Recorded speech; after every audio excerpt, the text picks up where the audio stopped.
George from Ireland. Welcome back to my channel once again.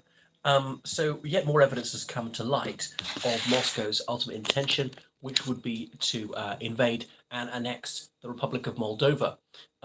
There was a map on a wall behind President Lukashenko of Belarus a couple of months ago in some briefing with arrows pointing onto Moldova, and people said, well, have they let the cat out of the bag? I know he's Belarusian, but the Belarusians often are more Russian than the Russians, although Lukashenko's ego was so big that wouldn't let him unite with Russia, although he might be going to quite soon have to, because economically he's just over a barrel to Russia. Um, anyway, there was an announcement. It was today. It was quoted in Russian state media. Major General Rustam Minyakayev saying that since the start of the second phase of the special operation, one of the tasks of the Russian army is to establish full control over the Donbass and southern Ukraine. And it goes on to say this will provide a land corridor to Crimea, and control over southern Ukraine is another way to Transnistria, where there are cases of Russian-speaking people being oppressed. Close quotation. So there's the Dnistria River, which bisects the Republic of Moldova. Moldova is a very small country of 3 million people, sandwiched in between Ukraine and Romania. So Moldova has sometimes been part of Romania, and indeed there's an adjacent Romanian province called Moldova. Some famous Romanians came from what is now the Republic of Moldova. And sometimes it was conquered by the Russian Empire as part of Romania between the First World War and the Second World War. The Soviet Union took it in 1940 in collusion with Nazi Germany, and Romanians who wanted freedom for their country, who were in Moldova, they were sent to Siberia. Most of them never came home, made slave laborers in the Gulag. Many of them died of abuse there, a few of them executed. And obviously, Romania took it back in 1941 with German help. 1944, the Soviet Union took it back again. And then 1991, it became independent. So its two official languages were Russian and Romanian. So the people there who are ethnically Ukrainian usually spoke the Ukrainian language more than usually spoke Russian more than Ukrainian. The people ethnically Russian, people were ethnically Romanian. And there's not really a distinctive Moldovan nationality. Hey, am I wrong? If you're Moldovan and want to say, no, we're Moldovans, as different, we're ethnically, culturally different from Romanian, okay, maybe you are. I'm not saying it should be part of Romania. If they wish to unite with Romania, I'm not going to stand in their way. So far as I know, they don't. In the early 90s, that was a hot topic of conversation. Should Moldova become part of Romania? And there's another alternative name for the Republic of Moldova, which is Bessarabia. And all over Romania used to say, Cici Griffini saying Bessarabia is Romanian soil. But anyway, Transnistria is the easternmost section of the Republic of Moldova. And there was an insurrection there, Moscow backed, of course. The Soviet army was there, which then turned into the Russian army. And they stayed there. They stayed there illegally to this day, 31 years later, against the wishes of the Moldovan government. Now, why couldn't they withdraw? Oh, yeah, because they couldn't take their weapons back with them. Are you serious? They were able to withdraw from East Germany in 1994, withdraw from Bulgaria. They managed to withdraw from Albania before that, and Romania in the 1950s. They withdrew from Poland. They withdrew from Latvia, Lithuania, Estonia, Azerbaijan, Georgia, Armenia, Kazakhstan, Kyrgyzstan, Turkmenistan, Tajikistan, Uzbekistan. I'm not sure where else. There were more of them in Cuba, or various African countries, but they couldn't withdraw from Transnistria. They could withdraw from the rest of Moldova, but it was impossible to withdraw from Transnistria.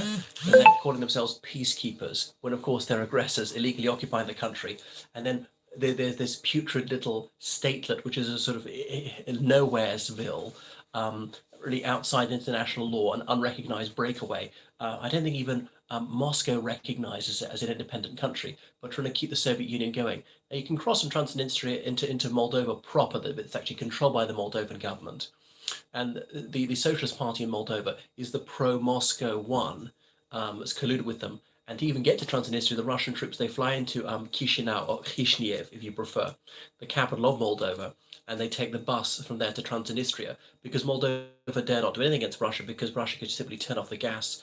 Moldova was the poorest country in Europe. I think Ukraine's poorer now because of this war. So they couldn't stand up for themselves. And in the early 90s, well, who cared in terms of geopolitics? There were other things, the wars in the former Yugoslavia, which is far more important. Most Americans had never even heard of Moldova, let alone find it on a map. So it wasn't worth having a dispute with Russia over this one. and then Russia managed to keep some troops in there, which obviously having some troops to the west of Ukraine. They're not very many, they're only about 1,500. But just because some people speak Russian, Putin will use this as an excuse to invade. And who's really oppressive? He's the oppressor of his own citizens as well as many other people's. So it's very worrying. And at the beginning of this war, there was some conjecture that perhaps the Russian troops in Transnistria would attack Ukraine from the west. In the end, that didn't happen. But if this war goes really badly for Russia, if Russia's defeated, could the Ukrainian army help the Moldovans to finally defeat those Russian troops in Transnistria, and Moldova could finally regain control over all its territory? And things can go on there which are illegal. There's a major football team there. I think it's called Sheriff in Tiraspol, which is the capital. It's unofficial breakaway of Transnistria. But the football stadium there, it conforms to various FIFA regulations. So they'll be very stringent and pernickety about obeying the law when it suits them if they want to be able to host big football matches. Um, and you can get all sorts of things done that you couldn't get done anywhere else. It's a bit like a North Cyprus situation because it will exploit the ambiguity of legally being part of Moldova, but also the Moldovan government having no effective say over what goes on there. And if you grow into Transnistria, well, heaven help you if you're arrested, if you're false accused of some crime, who knows what's going to happen? You could be disappeared. You could be disappeared. I mean, I know Moldova itself doesn't have a fantastic reputation for the rule of law and fair trials.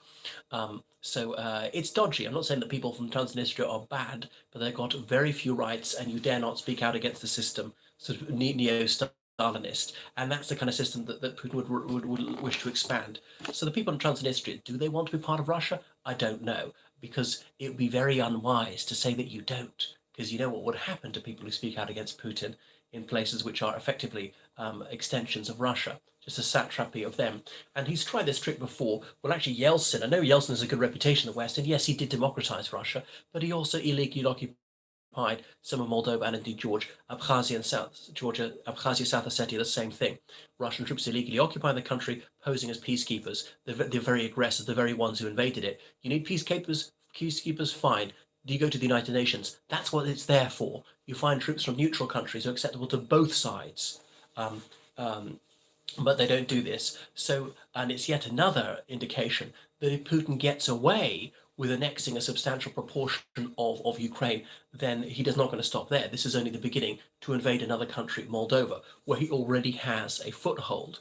So it's very, very worrying. And then obviously they'll be directly bordering Romania. And what else? It is to cut off Ukraine from all its coastline. And even if there's some sort of normality returns to Ukraine, remember it produces quite a lot of grain, various other exports, they won't be able to ship them out because Russia will control their whole littoral. And they can ship things out over land by train and truck. But, you know, these roads can only take so many trucks per day. These railway lines can only take so many freight trains per day. And so there just won't be sufficient capacity to export enough goods. So he's trying to get eastern Ukraine, partly because they're more Russophones. You know, I take my hat off to the gallant Ukrainians who are valorously battling for the liberation of their homeland, but to keep all mankind free, because it would be a very dark day if this savage tyrant Putin would be allowed to satisfy his bloodlust. It wouldn't satiate him, of course. He's insatiable. He would go on hungry for his next conquest.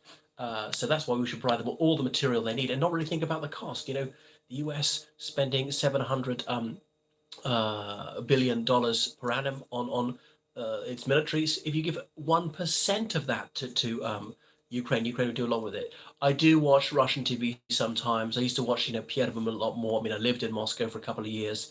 RT, I used to watch that sometimes, obviously in English, reading some of their newspapers online. Yeah. Anyway, and I'm on Instagram, I'm watching Putin's feed, that of Ramazan Kadyrov and others. Right, thank you so much for watching my channel. So please book online lessons with me in history, politics, religious studies, French, law, anything like that, citizenship, English as a foreign language, English literature, English language. I help with essays, dissertations, theses, and so forth. I'm a tour guide in Londinium. Right, toodle pip.